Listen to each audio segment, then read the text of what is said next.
to today's episode of Hot Takes with me, Zach Gardner, Chief Architect here at Keyhole Software. Today's topic is branching. Now, I know it's not the coolest thing to talk about, but it is something that affects us every single day. Because think about it. You're going to commit code. What branch are you going to commit it to?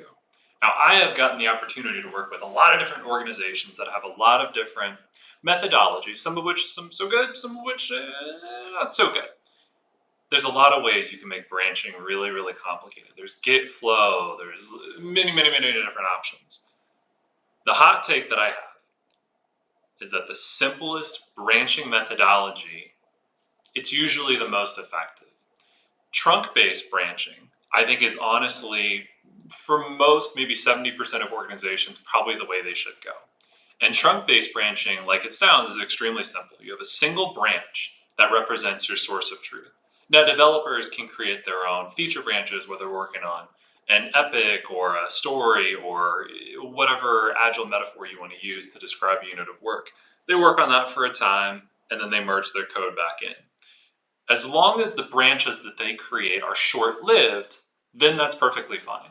Otherwise, what you're going to do is you're going to spend more time keeping your branch up to date, merging changes in, working on any merge conflicts.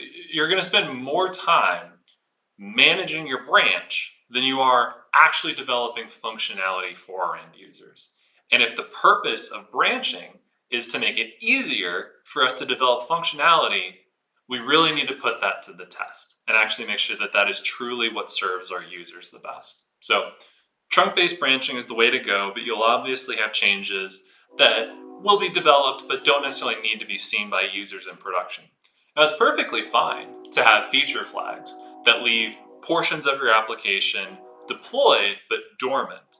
As long as you have a strategy for managing those feature flags to where they don't become code and legacy in and of themselves, then that's perfectly fine. You always want to minimize technical debt where you can. For the other 30-some% of organizations, I would recommend having two branches, a trunk branch, which is where you do your development off of, and then a release branch. When you want to get your release candidate ready, you merge from trunk into release. Developers, they can still be developing on the trunk branch, so they can still be producing functionality as the release candidate is getting hardened. And then, once you deploy the release candidate to production, users are happy, you're making millions, billions, trillions, quadrillions of dollars. You merge that release branch back into trunk, and you keep going back and forth and back and forth.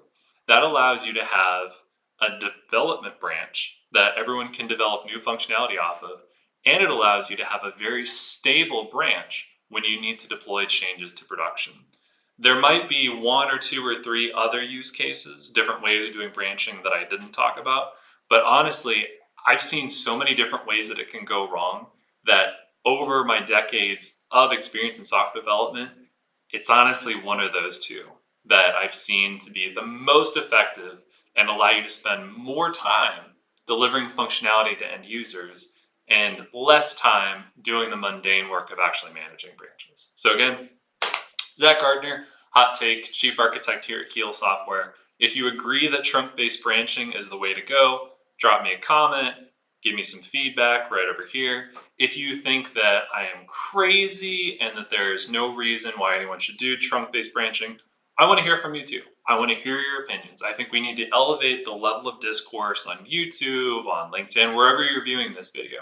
And I think we need higher quality, more insightful, senior level content. So whether you agree with me, whether you disagree with me and just don't realize that I'm right yet, whatever it may be, send us some feedback, let us know what you're doing, and let me know what your hot take is.